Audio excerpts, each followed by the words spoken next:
नमस्कार दोस्तों, 23 जनवरी 2021 के daily current affairs burning news discussion में आपका स्वागत है। चूंकि सैटरडे है तो न्यूज ज़्यादा है नहीं।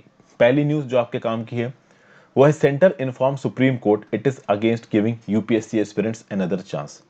फ्राइडे को केंद्र सरकार ने सुप्रीम कोर्ट को यह बताया कि भैया यूपीएससी एस्पिरेंट्स जो कि पिछले साल जिन्होंने अक्टूबर में प्रीलिम्स का एग्जाम दिया था 4 अक्टूबर को, तो यहाँ पे बहुत सारे स्टूडेंट्स का ये बोलना था कि पैंडेमिक के चलते जो एग्ज़ाम था उसकी तैयारी ठीक से नहीं हो पाई। बहुत सारे कोचिंग इंस्टीट्यूट्स थे, उनकी तैयारी होना बंद हो गई। जहाँ जहाँ पे भी सेंटर्स अपॉइंट किए गए थे वहाँ पे बच्चों को पहुँचने में प्रॉब्लम हुई। तो बहुत सारी प्रकार की प्रॉब्लम्स हुई हैं। अब देखिए, इसके दो पहलू हैं। कुछ पहलू ऐसे हैं कि जो लोग पहले से अपनी तैयारी वगैरह कर चुके थे, कोचिंग वोचिंग नहीं कर रहे थे, सेल्फ स्टडीज कर रहे थे, घर पे बैठे थे, उनको बहुत समय मिल गया। मैं तो कई ऐसे गवर्नमेंट सर्वेंट्स को जानता हूँ जो कि घर बैठे तैयारी कर रहे थे। प्राइवेट सेक्टर में काम करने वाले लोगों को जानते हैं जो कि घर बैठ के तैयारी कर रहे थे। चूंकि छुट्टियां हो गई तो उनके मजे लग गए, तो उनको तैयारी के लिए एक्स्ट्रा समय मिल गया। हाँ, कुछ ऐसे एस्पिरेंट्स जरूर थे जो कि सीरियसली किसी कोचिंग इंस्टीट्यूट में तैयारी कर रहे थे, लाख रुपए 1.5 लाख रुपए की फीस देके। एकदम से लॉकडाउन लग गया, कोचिंग इंस्टीट्यूट चलना बंद हो गया, ऑनलाइन क्लास होने लगी। और ऑनलाइन क्लास की एक तो पहली बात क्वालिटी उस लेवल की नहीं हो पाती है, तो अगर आपको ऑफलाइन क्लास में पढ़ने की आदत है। दूसरा, ऑफलाइन सॉरी ऑनलाइन क्लासेस में ये भी प्रॉब्लम्स है कि आपके पास फोन की अवेलेबिलिटी, नेट की अवेलेबिलिटी, ये सब अप टू डेट होनी चाहिए। आप बहुत टेक सेवी होने चाहिए ऑनलाइन क्लासेस का फायदा उठाने के लिए। तो कुल मिला के इस बात में कोई डाउट नहीं है कि प्रिपरेशन करने वाले बच्चों में एक बहुत बड़ा तबका होगा जो अफेक्ट हुआ होगा इस कोविड-19 के पैंडेमिक के चलते। तो वो तबका बोल रहा है कि भैया जिनका अक्टूबर 4 जो कि पिछले साल प्रीलिम्स हुआ है वो लास्ट अटेम्प्ट था, एटलीस्ट उनको आप एक एक्स्ट्रा चांस दीजिए। सुप्रीम कोर्ट ने ये बात जब सरकार से पूछी तो सरकार ने बोला कि भाई हम एक्टिवली कंसीडर कर रहे हैं कि हमको बच्चों को एक एक्स्ट्रा अटेम्प्ट देना चाहिए या नहीं देना चाहिए। ओके, अभी के लिए सेंटर ने सुप्रीम कोर्ट को यह बोल दिया है फ्राइडे को कि हम भाई एक एक्स्ट्रा अटेम्प्ट नहीं देना चाहते हैं। इसके लिए अगली जो हियरिंग है वो 25 जनवरी को है। फाइनली हो सकता है 25 जनवरी को पता चलेगा कि एक्स्ट्रा अटेम्प्ट इन बच्चों को जिनका कोरोना के चलते एग्जाम डिस्टर्ब हुआ है, या फिर आप कह लीजिए जिनका इस बार लास्ट अटेम्प्ट था, उनको एक्स्ट्रा अटेम्प्ट मिलेगा या नहीं मिलेगा। ठीक है भाई, तो ये एक छोटी सी न्यूज है। आगे आ जाते हैं।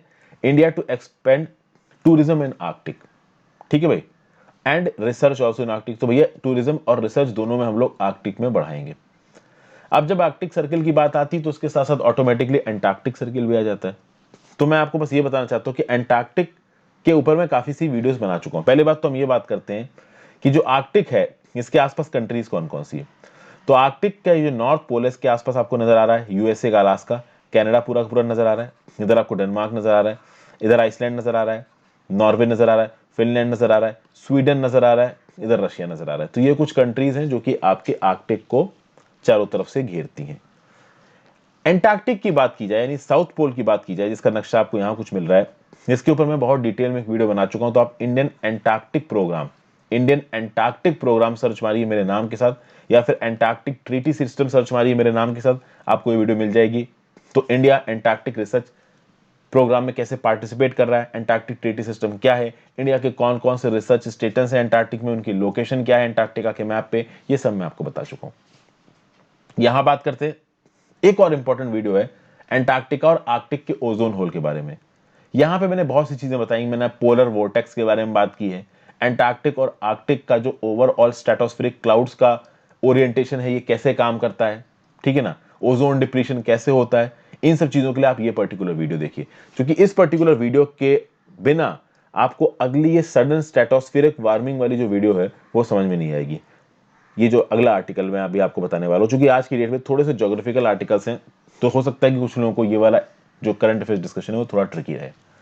हाँ, बात आ जाता है अपनी दूसरी न्यूज पे। इंडिया ने अनवील की अपनी नई ड्राफ्ट आर्कटिक पॉलिसी, जो कि कमिट करती है कि भाई साइंटिफिक रिसर्च को बढ़ाएंगे आर्कटिक में, सस्टेनेबल टूरिज्म को बढ़ाएंगे, और अगर आने वाले समय में मिनरल ऑयल और ग्लास एक्सप्लोरेशन होता है आर्कटिक रीजन में तो हम भी उसमें पार्टिसिपेट करेंगे। हालांकि आर्कटिक और एंटार्क्टिक में बहुत सारी कंट्रीज बातचीत कर रही हैं कि भाई ऑयल एंड गैस एक्सप्लोरेशन मत करो, कम से कम कुछ जगहें साफ बची उनको तो साफ रहने दो। और इंडिया में अपनी आर्कटिक पॉलिसी को लागू करने के लिए इंडिया ने Goa based national centre for polar and ocean research को साइंटिफिक रिसर्च को लीड करने को बोला है, और इसको नोडल बॉडी बना दिया, इसको एक प्रकार का हेडक्वार्टर बना दिया है जो कि आर्कटिक की रिसर्च से रिलेटेड सारे साइंटिफिक बॉडीज के साथ कोऑर्डिनेट करेगा। ये देखेगा कि हमारी जो डोमेस्टिक साइंटिफिक रिसर्च कैपेसिटीज हैं अर्थ साइंसेस की फील्ड में, बायोलॉजिकल साइंसेस की फील्ड में, जियो साइंसेस में, क्लाइमेट चेंज में, स्पेस रिलेटेड प्रोग्राम्स में, ये आगे बढ़े। आर्कटिक से रिलेटेड जो स्टडीज है उसको इंडियन यूनिवर्सिटी में प्रमोट किया जाए। तो ये सब चीजें करेगा इंडिया अपनी आर्कटिक पॉलिसी चलते, रिसर्च एंड डेवलपमेंट को बढ़ाएगा, हमारी डोमेस्टिक कैपेबिलिटीज को एनहांस करेगा और टूरिज्म को भी बढ़ाने की कोशिश करेगा। 5 आर्कटिक के जो लिटोरल स्टेट्स हैं वो है कनाडा, डेनमार्क का ग्रीनलैंड आइलैंड, नॉर्वे, रशिया और यूएसए, और 3 और आर्कटिक नेशन है फिनलैंड, स्वीडन और आइसलैंड। ठीक है, इनके हमने नक्शा देखा भी, फिर से देखते हैं।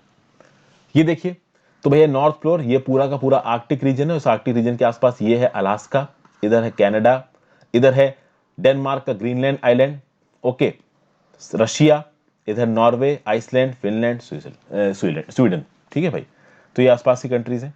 ओके, अच्छा आप देखिए, आर्कटिक में जब आपका वेदर इन्फ्लुएंस होता है ना, तो उसके जो इफेक्ट्स होते हैं वो पूरी दुनिया में पहुंचते हैं। एक बात याद रखिएगा, आर्कटिक और एंटार्क्टिक ये 2 ऐसी जगह हैं जहां पे अगर वेदर पैटर्न्स बदलेंगे तो उनका जो इफेक्ट है वो पूरी दुनिया में पड़ेगा, इंडिया तक उनका इफेक्ट आएगा। वो कैसे आएगा उसके बारे में अभी हम आगे बात करेंगे।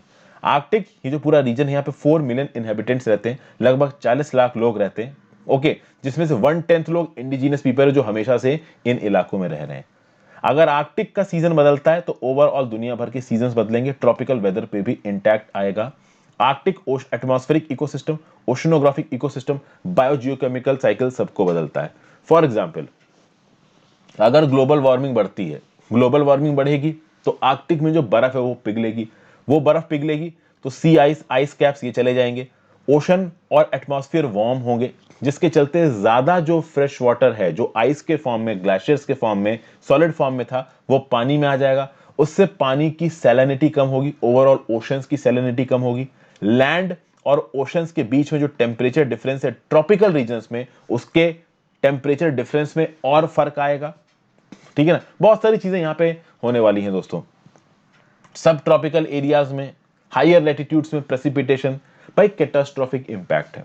इसके ऊपर तो मुझे एक अलग वीडियो ही बनानी पड़ेगी कि आर्कटिक और एंटार्क्टिक रीजन में अगर इकोसिस्टम बदलते हैं तो इसका बाकी दुनिया पे क्या इंपैक्ट पड़ेगा। थोड़ा बहुत उसके बारे में मैंने यहां पे बात की है, एंटार्क्टिक और Arctic ozone hole, polar vortex से आपको इसको जोड़ना पड़ेगा। पोलर वॉर्टेक्स पे हम लोग अगली वीडियो में आ रहे हैं। ठीक है भाई, तो कहीं ना कहीं आर्कटिक में और एंटार्क्टिक में टेम्परेचर चेंज होता है, उसका इफेक्ट पूरी दुनिया के टेम्परेचर पर आएगा। कुल मिला के ये समझिए, इंडिया ने जो अपना पहला साइंटिफिक एक्सपेडिशन लॉन्च किया था आर्कटिक में, वो 2007 में लॉन्च किया था। हमारा एक रिसर्च स्टेशन है वहां पे जिसका नाम है Himadri, in the international Arctic research base at Ny Alesund in Spitsbergen, Svalbard, Norway. हमारी 2 और ऑब्जर्वेटरीज हैं, कॉन्ग्सफोर्डन और ग्रुवाबेडेट में। हिमाद्री में हमारे जो पर्सनल्स हैं एक साल में 180 डेज के लिए डिप्लॉयड रहते हैं। ठीक है भाई, जब से हिमाद्री को स्टैब्लिश किया गया है तब से 300 अलग अलग इंडियन रिसर्चर्स इस स्टेशन में काम कर चुके हैं। इंडिया एंटार्क्टिक में 2007 से लेकर अब तक 13 एक्सपेडिशंस को भेज चुका है। 23 एक्टिव प्रोजेक्ट्स अभी भी इंडिया के आर्कटिक रीजन में चालू है। जनरल स्टडीज पेपर 1 में general issues on environmental ecology, biodiversity और क्लाइमेट चेंज में आपको ये चीज काम आएगी। और जनरल स्टडीज पेपर 2 में governmental policies and interventions for development in various sectors, ये गवर्नमेंटल पॉलिसी तो है, आर्कटिक की ड्राफ्ट पॉलिसी लेके आना। समझ गए। फिर बात करते हैं सडन स्ट्रेटोस्फेरिक वार्मिंग। आपको पता है ना, layers of atmosphere, troposphere, stratosphere, mesosphere, ionosphere, thermosphere.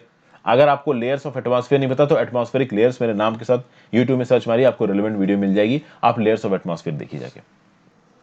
देखिए, हुआ ये है कि जो हमारा साउथ इंडिया का रीजन है, इस साउथ इंडिया में बहुत हैवी रेनफॉल देखने को मिली 1 जनवरी 2021 से लेके 17 जनवरी 2021 के बीच में। जो नॉर्मल रेनफॉल होती है साउथ इंडिया में, उससे 10 गुना ज्यादा रेनफॉल देखने को मिली है 1 जनवरी से लेके 17 जनवरी के बीच में। अब विंटर रेन देखिए, साउदर्न इंडिया में विंटर रेन होती है, मानसून जो रिट्रीटिंग मानसून होते हैं उसकी वजह से विंटर रेन होती है, नो डाउट, ये कोई नई चीज नहीं है। पर 10 गुना विंटर रेन होना, इसकी क्या वजह बताई जा रही है? तो इसकी वजह बताई जा रही है स्ट्रेटोस्फेरिक वार्मिंग। अब अगर आप आर्कटिक रीजन में स्ट्रेटोस्फेरिक वार्मिंग के कंसेप्ट को समझना चाहते हो तो सबसे पहले आप ये समझो जाके कि ये पोलर स्ट्रेटोस्फेरिक क्राउड्स क्या होते हैं और पोलर वॉर्टेक्स क्या होता है। अभी पोलर वॉर्टेक्स दोस्तों इतना ट्रिकी टॉपिक है कि मैं वहां पे छोटे से समय में आपको नहीं समझा सकता, जितना अच्छी तरीके से समझा सकता हूं मैं आपको बताता हूं। सबसे पहले तो आपको समझना कि इंडिया में, साउथ इंडिया में जो बारिश हुई है वो हुई है सडन स्ट्रेटोस्फेरिक वार्मिंग के चलते।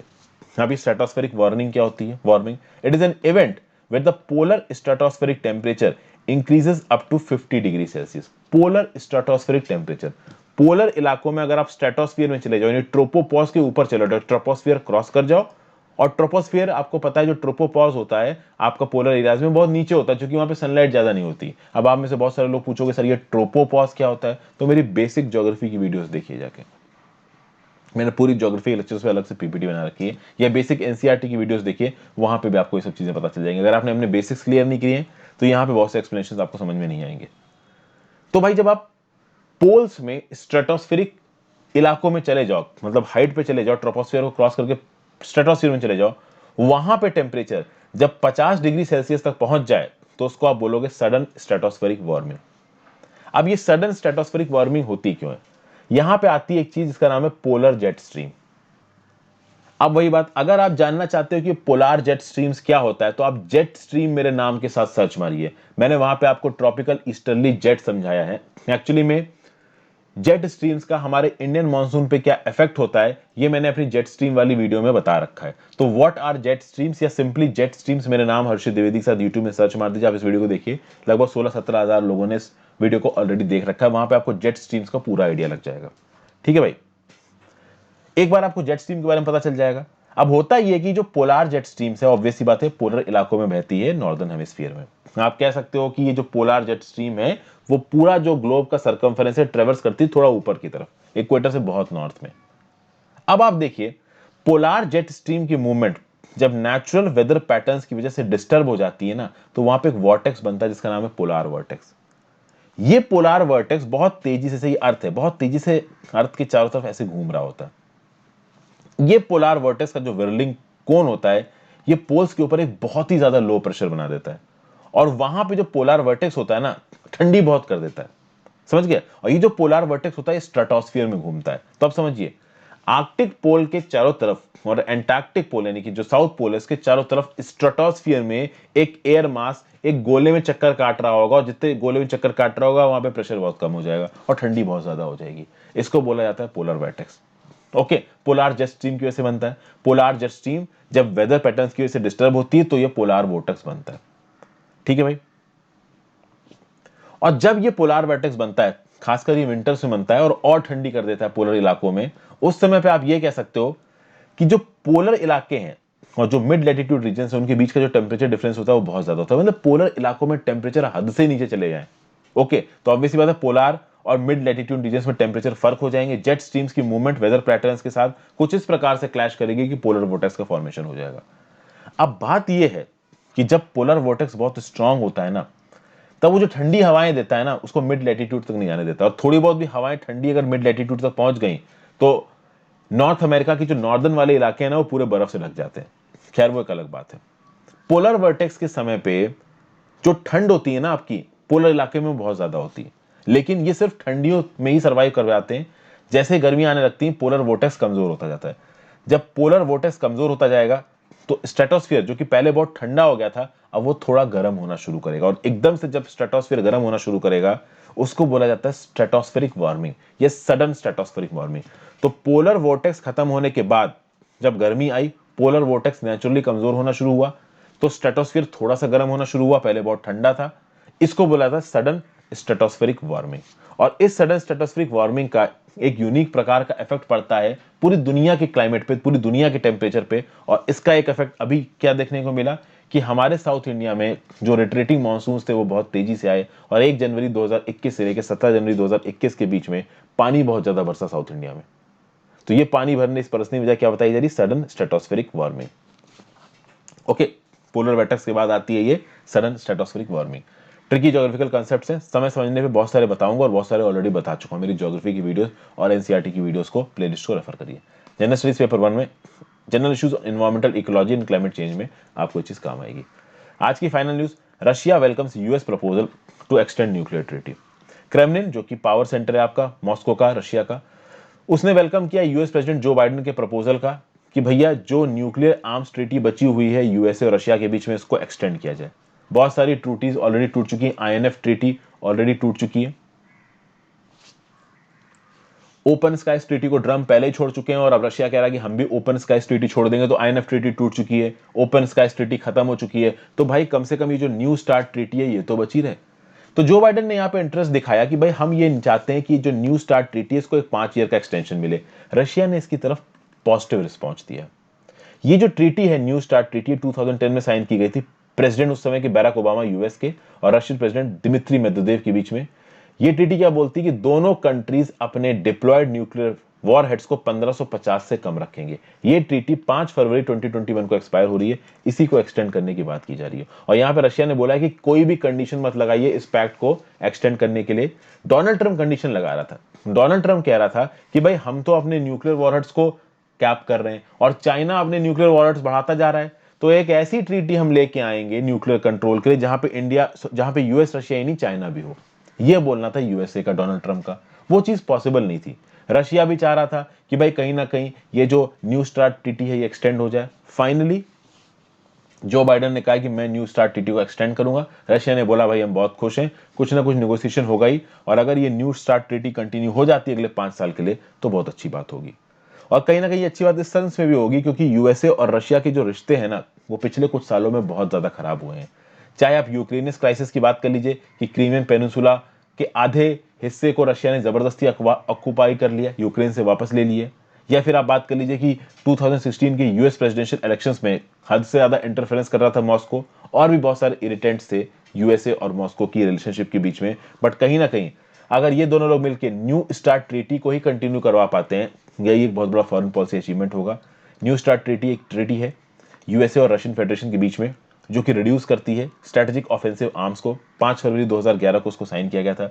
इससे पहले जो फ्रेमवर्क था उसका नाम था स्टार्ट फ्रेमवर्क 1991 का, जो कि कोल्ड वॉर के खत्म होने के बाद आया था, जिसमें बोला क्या था कि एक्टिव न्यूक्लियर वॉरहेड 6000 से ज्यादा नहीं हो सकते और डिलीवरी व्हीकल्स 1600 से ज्यादा नहीं हो सकते। यानी वो वॉरहेड्स जिस डिलीवरी व्हीकल के ऊपर माउंट होकर छोड़े जाएंगे वो डिलीवरी व्हीकल भी कम करिए, वॉरहेड भी कम करिए।